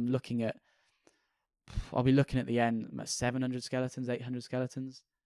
Will I have time to do the historical side of things? The historical kind of data side of things anyway. Yeah. Obviously, I can develop a good kind of background context to it, talking about the historical evidence, but whether I can actually look at the data and have time to go through it and look at the causes of death and look at what ages they're dying, like look at whether they're dying of this particular infectious disease or that particular. And I guess if it's interpreting that is then difficult. Yeah, obviously. Exactly. If it's vague and difficult to interpret. Interpret. Yeah. If it's like that, then, and it takes so much time. Yeah. There is a question there of if it's worth the time. Yeah. Or not. It's always nice, isn't it? It's always nice to have more data. It's always nice. Yeah. Look at things from different avenues with different methods. Like you've got your sort of molecular stuff, and then to have like a document that may or may not back it up is always interesting. Yeah. you've got a limited amount of time to do this, and if you've Yeah. got hundreds of skeletons that you need to go over, it's and they're the priority, because yeah. that is essentially what the main part of the thesis, or the PhD is, and that is my interest. I mean, I'm not a historian. Yeah. Do you know what I mean? I mean, as much as I'd love to kind of compare the bioarchaeological data to the historical data, which is rarely done, it has been done fairly recently. There's some research that's come out that's kind of done that, but it's not often done. But it would be interesting to basically get all the data possible, and see what you can kind of see from that. But as I say, if I have time, I'll touch on. You know what you could do. Things. So there's this thing at Reading called I'm going to butcher the name of it, but it's like the Undergraduate Research Placement Scheme. And you apply for it, and I did this last year. You apply for it, and you get an undergraduate student who gets paid to do a project with you. Oh, nice. And then you can basically tell them to do whatever you want. Really, I've never heard of that. Sounds great. So it might be, if you want someone to just sit and like digitize records for you. Yeah, maybe someone's interested in that. Yeah, it might work out. We had a guy come and help me with some stuff, and he did like a little experiment. Yeah. But like during that, he was just helping me with my project. And I think I'm going to have one this year as well. So I have an idea for an experiment that I think will be interesting, but I don't have time to do it. So the university is paying an undergraduate student to come and do an experiment for me, which helps me. It helps them because they're being paid, and if you're an undergraduate, that's all you really care about. Yeah, exactly. But also looks great on their CV because they can say they took part in a PhD project. So that might be something. Yeah, no, that I did not know that existed. I mean, I should probably look into that. I didn't know it existed either. My supervisor just told me about it and was really, like, my supervisor was like, I've got a guy, he wants to do it. Do you want to let him do it? Fine. And it turned out to be reasonably helpful, and I'm doing it again. So that's something to look into if you basically need someone to do some grunt work for you. Yeah, no, definitely. Which I'm sure is not the purpose of the program. If anyone from the university is watching. Yeah, no, I mean, it's good to get experience though for them as well. Definitely, I mean, and they see as well what research is actually like, because I think so many people don't know what we do. Yeah. And I don't really know what I do. Yeah, on a day-to-day basis, I can say. Read a lot, really, is what I do at the moment, anyway. But yeah, no, that'd be really good. Actually, I've never really thought about that, and for me as well. I mean, I just don't have the time to like go through. I mean, I don't, as I say, like I haven't investigated that much, but I'd like to get the parish registers for this population I'm looking at, St. James. I don't know if that would even involve going to the actual parish church. I have no idea what it involves. I don't know where they keep them, if I'm being honest. Because a lot of them haven't really been looked at, because there's actually 10,000 parish records from like 1500 to like late 1800s, early 1800s, before they brought in the kind of general registers and the kind of census records. Right. Those are the only things you had to go on. And obviously there'd be a lot, I mean, potentially something like 60,000 entries into this parish record. So it would just be be a nightmare to go through, I think. But maybe I can find someone willing to. I'm sure there'll be someone that's. Yeah. And presumably, I'd imagine with something like archaeology, bioarchaeology, imagine like a bit of work experience is probably really helpful for an undergraduate. Yeah, it's really difficult to actually. There's very little work actually with skeletons specifically. I know that's not really with skeletons, but on a project maybe that's with skeletons. That would be how you sold it, I think. Yeah. A skeleton. I'll show you a skeleton. I'll show you a skeleton. Digitize these. You can come in the lab with thousands me of records. No, there's very few opportunities. I tried. So obviously, I did when I was in York. I was in the lab a fair bit because a lot of practical modules with osteoarchaeology. You're in there, sexing the individual, aging them, whatever, doing the pathological stuff, stature, whatever you're doing. But you get the experience there. But outside of that, there's no there's field schools if you want to pay £2,000 to go and dig up some, bodies somewhere. Well, skeletons, I shouldn't say bodies. That suggests it's recent, but skeletons. I was going to say it probably is. Probably some bloke's buried a cow there a while ago and go, yeah, you can pay me £2,000 to come dig it up. Yeah, well, you don't know. I mean, it seems slightly unethical to me when I see these. They're always American as well. These field schools that are really expensive. And either way. So you can do that, but the only other way is to get into commercial archaeology and hope that you get on a site that's a cemetery, which I was on. Right. And I dug up quite a few, maybe like 30 or 40 graves when I was actually on this Roman site. And that was obviously the best experience you can get. But people might go 5, 6, 7 years working in commercial archaeology. They'll never be put on a cemetery. It depends on where they want you. Obviously, you can request and be like, can you kind of put me on this? But it also depends on, the work that's available at the time. Like most archaeological sites will not have any human remains whatsoever. Because obviously, it depends if you're near a cemetery, on a cemetery, or you accidentally find a human body. But, large cemeteries that, 500, 600 plus is really rare. And then you won't, you'll only excavate what you need to excavate. You're not going to excavate, a full London cemetery of 60,000 individuals if you don't need to. So you'll only excavate the area where the infrastructure's coming in. Yeah, well, that's the thing. This work is only possible because of infrastructure. And this work's only possible because of that. And that's why there's so much cemetery stuff and so many populations coming out of the ground at the moment, because of that. Otherwise, it would be a lot. It would be a lot slower. There'd still be stuff from infrastructure, but not to the same degree. Yeah. But yeah, it's fascinating that an infrastructure project could create this sort of boom of potential for archaeological inquiry. Yeah, it's because someone's building a train. I know exactly. It's good though. It's great for bioarchaeology because there's obviously these populations that are coming out of the ground. Obviously, the thing is with bioarchaeology, a lot of them aren't ever analysed. So what will happen is there might be some kind of initial analysis done at a basic level. So they might basically look over the bones, their age, their sex, this. They'll do some demographic stuff.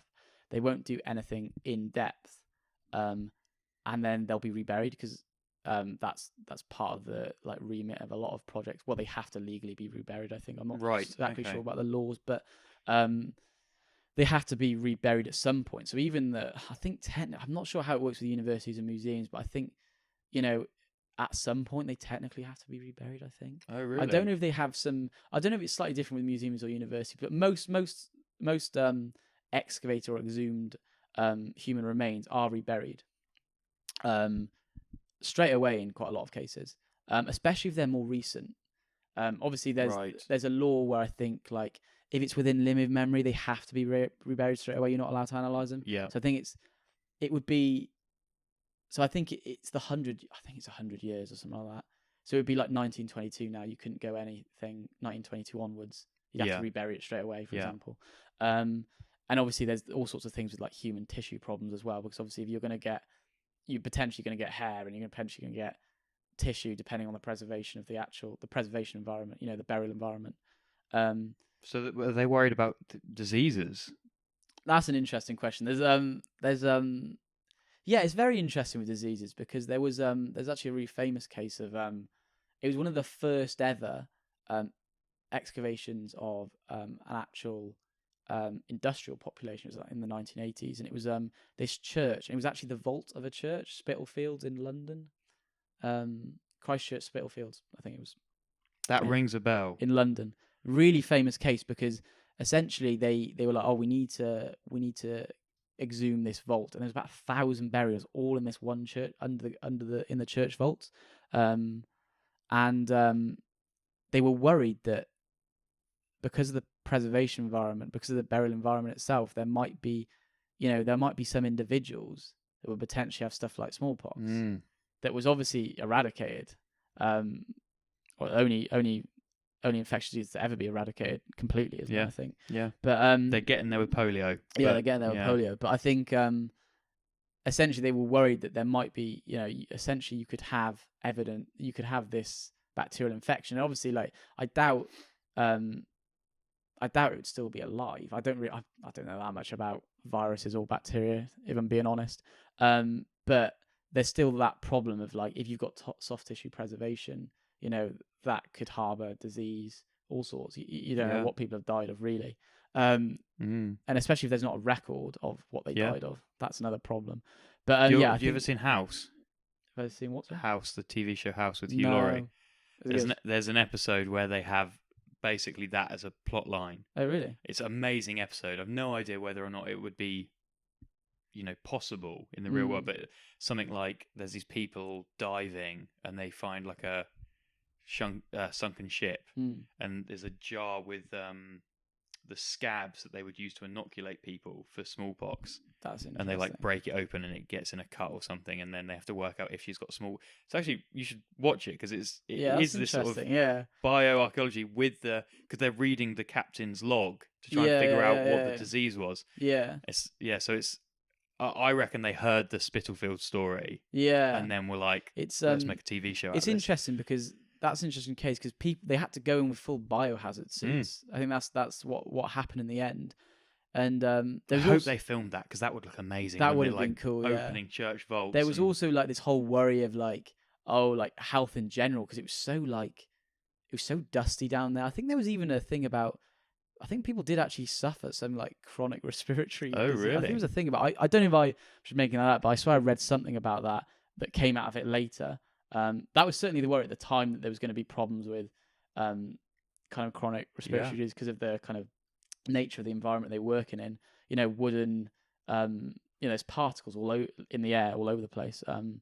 You're talking like loads of coffins, loads of collapsed coffins because they all stacked on top of each other. Oh, really? Because it was so like.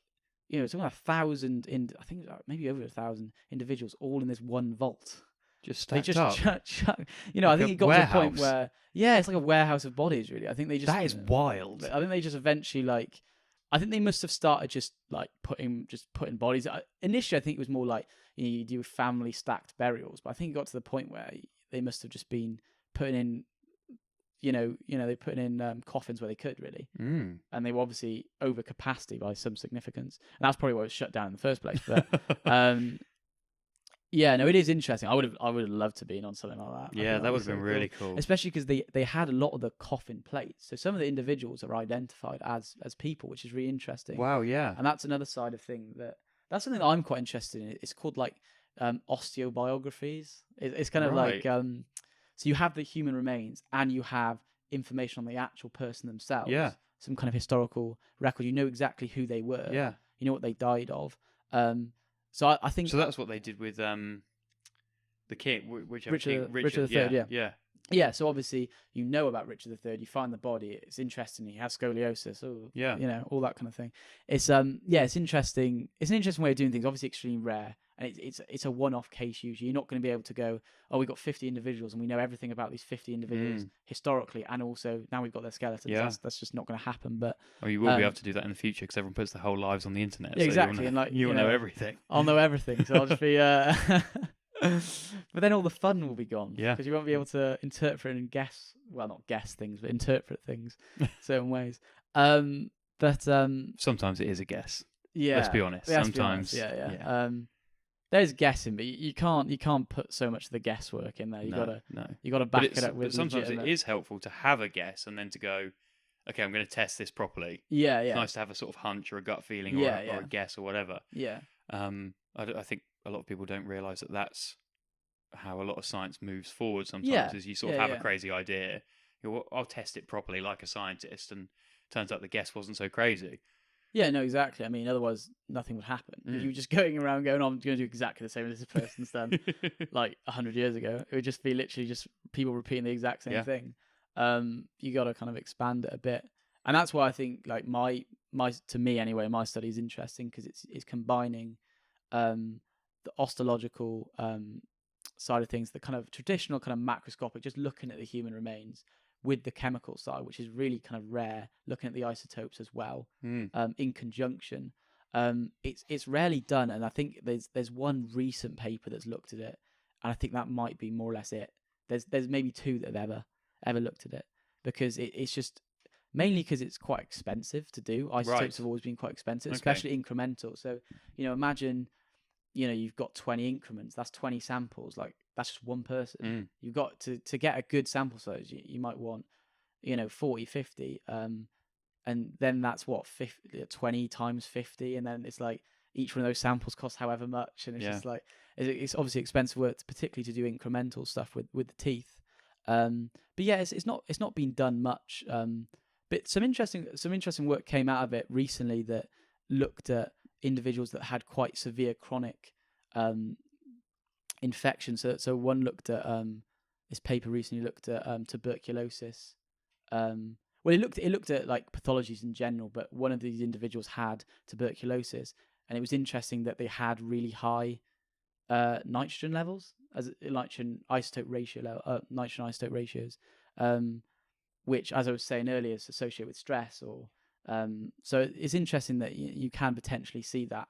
I'd be interested to see what I find, really, especially with like looking at scurvy. I mean, it's not going to be as simple as I see, no breastfeeding, then it's going to be, oh, they had scurvy. It's not going to be as simple as that, obviously. Yeah. But it's like, it'd be interesting to see what I can find out about diet, health, and then a bit of stress, maybe, if I can see that as well, would be interesting.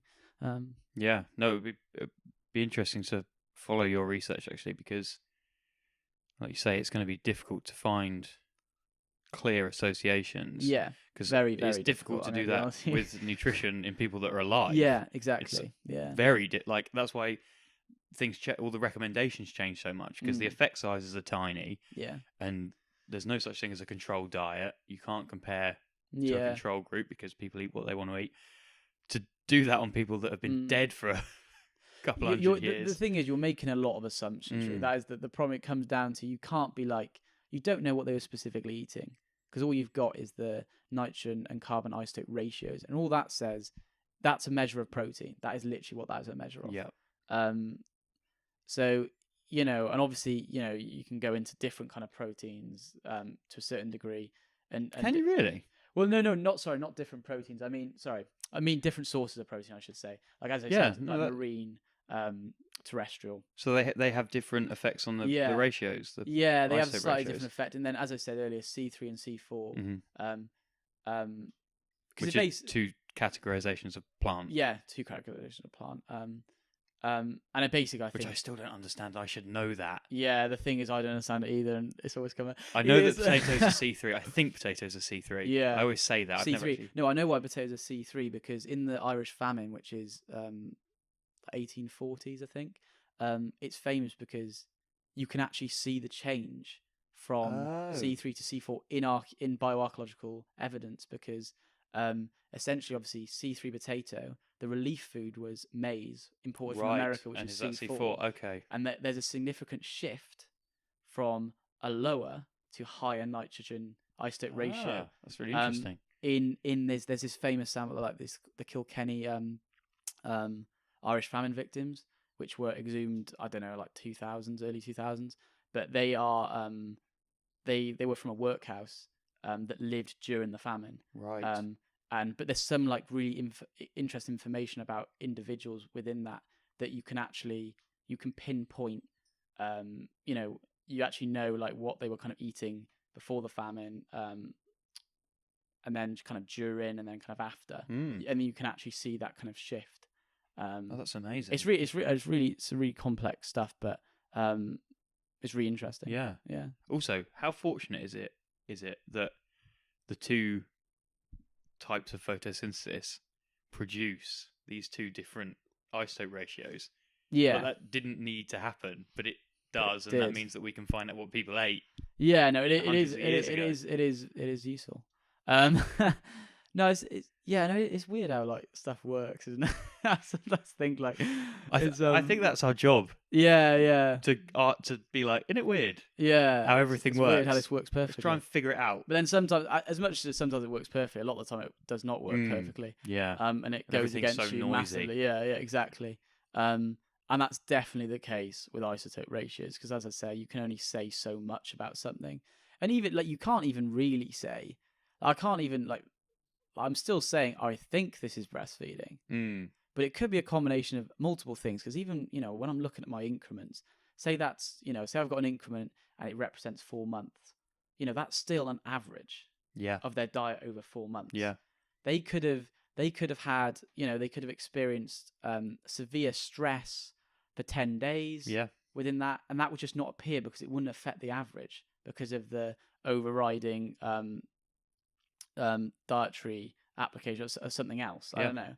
So it's quite complicated to interpret because you never know really what's happening in that 4 months.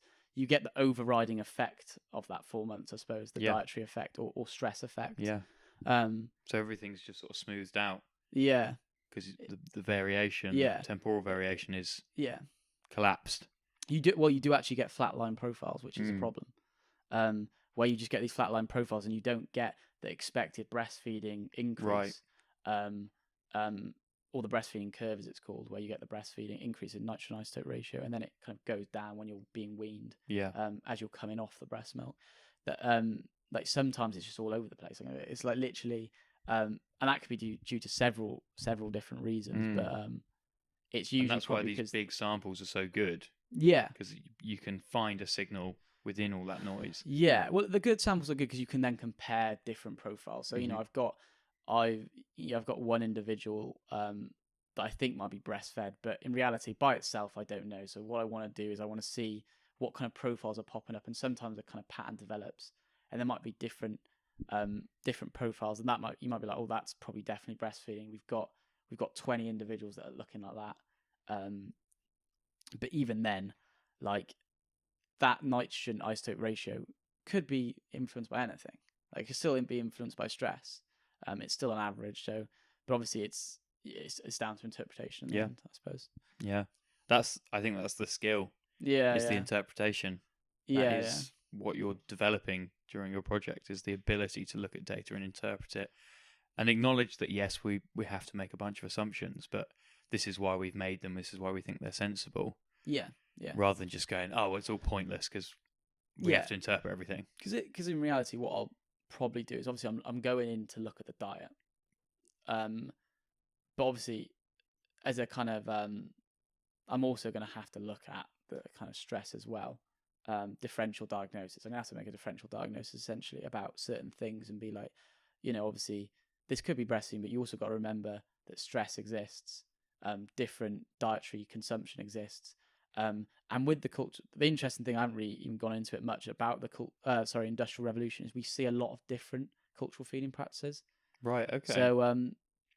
So initially, a lot of poorer people breastfed because they were poor. They didn't have any other means to feed their children. Really, it was the most logical thing to do.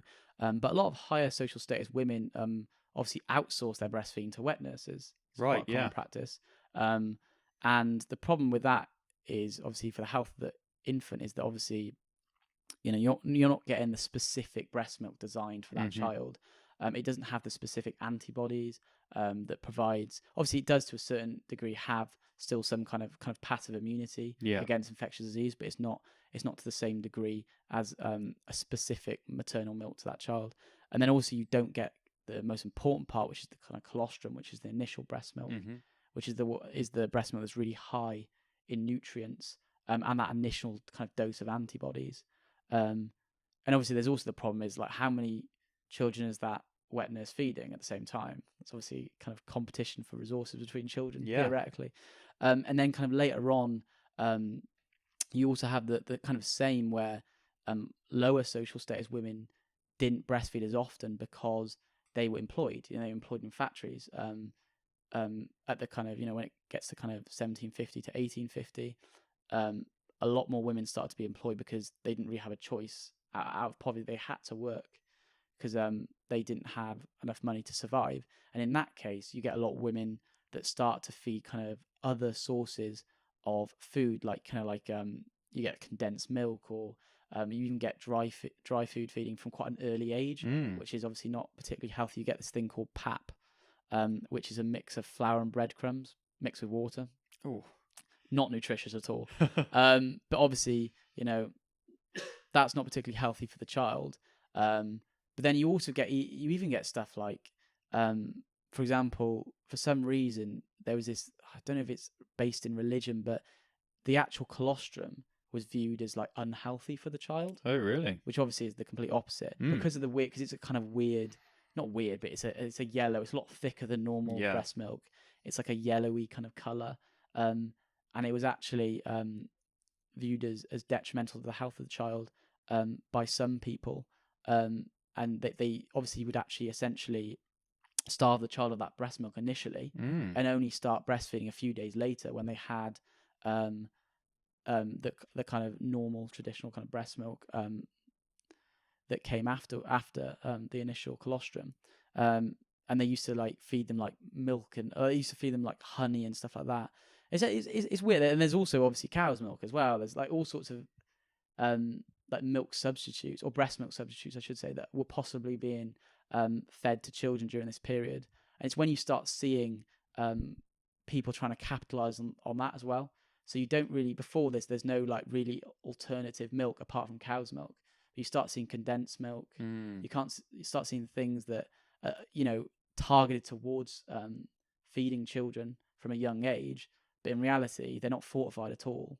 They haven't got the correct nutritional contents, and they're often like really bad. Like cow's milk, for example, like is associated with like feeding children cow's milk, associated with like I think like rectal bleeding, associated with iron deficiency, anemia, because it causes, they can't digest it properly. And another problem with cow's milk in the kind of industrial period is the problem of tuberculosis. A lot of these cows were kept in really unhygienic conditions, and I think a survey in, this is on the top of my head, I was actually just reading this, a survey in 1900 found that 10% of milk contained tuberculosis. Oh, that's good. Cow's milk contained bovine tuberculosis, and I was like, that's just So obviously there's that as well. So you don't. There's all sorts of problems with not just breastfeeding for 6 months, or and then complementary feeding as well for a longer period of time. But it's interesting because you still get that today. Like there's a lot of societies that actually modern populations that refuse to breastfeed initially. I think it's the colostrum, for example, is viewed negatively in some communities. I'm not sure if it's more like kind of poorer. Obviously we're talking about poorer, maybe industrial, maybe like even kind of pre-industrial, really kind of societies, but it is viewed in a negative light for some reason. I wonder where that comes from. That's I don't know if it is the fact that, if you see something that it's not the same as the the kind of milk that comes afterwards, and that you're maybe used to seeing other people breastfeed their children. I don't know. It is an interesting. I honestly have no idea, but I think it must be steeped in a bit of religion as well, religious reasons as well. I don't know. Just beliefs that are passed on. Yeah, I'm sure there are complicated and different reasons for that. It just seems so alien, I guess, to us. I can't get my head around why anyone could believe that something you produce would be bad. Like, I think I've read this ages ago, but I think in terms of the Industrial Revolution period that I'm looking at, I think it was based around religious reason. I think there was a conception that the milk was almost like evil. It was sort of like something related to like the devil and stuff like that. But like I don't know if it was and that's why they practiced these kind of purges where they gave the child like honey initially, because they were getting rid of all the bad stuff. I think it was the idea they were getting rid of the bad stuff, which was the colostrum. Yeah. And then feeding their child like the good milk. But I don't really know that much about it. Yeah, no, it's fascinating and sort of slightly tragic at the same time. Yeah. And obviously that probably caused the premature death of a lot of children, which is very sad. Yeah. There's also obviously all sorts of other issues, but okay, so that's all very interesting, and I hope it all goes to plan. It won't. I can tell you that now. No, it already isn't. So, but it's a good start, I think. These things, projects, sort of have a life of their own, and you end up coming across things that are interesting. Going, oh, I really want to look at this, and then you veer off completely. But it's still interesting and useful and good to do that. And I think every PhD student has a story of, thinking they were going to do one thing and then end up doing something similar but slightly different, or sometimes very different, depending on how everything goes and the things that pop out during your interpretations. So it's probably slightly premature to ask you, but do you have any idea of what you'll do, after this, have you thought about that at all? I know it's a horrible question Yeah. that people like us that have stayed in education get constantly. Well, what are you really gonna do? Yeah, it's quite a scary prospect, Yeah. isn't it, really? I've got a few ideas. So as I said, I worked for a commercial archaeology unit before I came here, and they do hire professional osteoarchaeologists that essentially just analyze all the skeletal material that the commercial digs might exhume, and then they'll write like whatever reports they need to write for all the clients they're working for, essentially. Mm-hmm. And they'll essentially just analyze the skeletons. Essentially, what I'd be doing now, really, in this. But more broadly focused, as in they'll just they'll look at they'll look at everything on the skeleton. Yes. Yeah. And sometimes they do a bit of isotope, or they'll do a bit of radiocarbon dating or something like that. But it's not that common. It's more just purely the kind of osteological analysis. And that's a pretty good job. I'd quite be happy to do that, to be honest with you.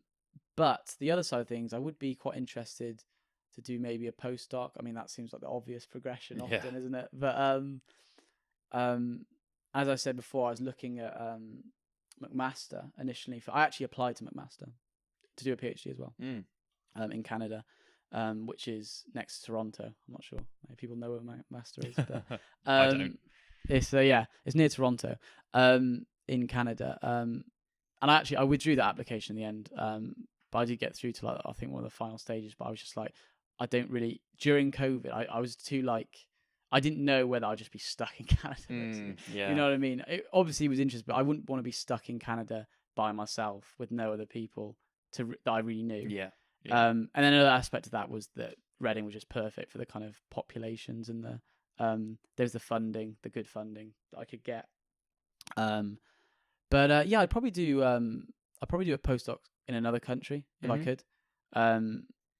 I've got my kind of eye on McMaster. I mean, the professor there that I was talking to, she's like, when I withdrew, she was like, "Oh, if you want to do a postdoc, you can come here." And she sent me the link to the postdoc funding, really? And I was like, a bit premature, but yeah, no, she was she's really nice. But I think something like that, postdoc research, lecture. It's quite hard because there's no obviously the obvious one is postdoc, but some people go straight into lecturing or they do this, and it's I suppose it's what pops up at the time. Yeah. Really for me. But there's a few things that I could possibly do, I think. That's good. Good to have a couple of options. Yeah. Nice to to have thought about it a little bit, I guess, as well. Yeah. Be nice to keep in touch with that lady in Canada. Yeah, no, I see her at the conferences sometimes. Yeah. Yeah. She's a very, very big in the bioarchaeology. So yeah, it's always useful to know people, isn't it? Yeah, that's true. Cool. No, that was great. I think we should probably wrap it up now. Yeah. I don't know how long we've been talking for because my laptop's gone off, but that was really interesting, and maybe in a couple of years we could do it again. And I'll come up with some actual results. Yeah, no, that'd be really really cool. No, that was great. Thanks so much for doing it. It's Jack Eggington. Eggington. Yeah. I knew it. I didn't want to get it wrong. I knew it was that, but I didn't want to get it wrong. Jack Eggington, first year PhD student at Reading. Yeah. And it was great to talk to you. Nice to meet you. And nice to meet you too. Best of luck with all of your work. Yeah. And thanks for watching. If you're watching, thanks for listening. If you're listening, I always point at the microphone, even though they can't see me. If they're listening, and we'll be back with the next episode shortly. I think it's going to be with a psychologist. I don't know actually what you describe her as, but basically she does research on plant-based alternatives to animal products. That's interesting. So I've read her papers about plant-based eggs, and they're doing consumer surveys and stuff. That's a big thing at the moment as well. Yeah. So that should be quite interesting. She's actually finished. It'd be nice to go from someone who's just started to someone who's just finished, or she's very nearly finished. So that'd be a nice little juxtaposition. Yeah. If you're interested in seeing that, please subscribe to the channel on the YouTubes, or subscribe anywhere you get your podcasts, Spotify, Apple Podcasts. We're on them all. And thanks for listening, and thank you so much for being a great guest. Yeah, thank you very much. See you later. Peace.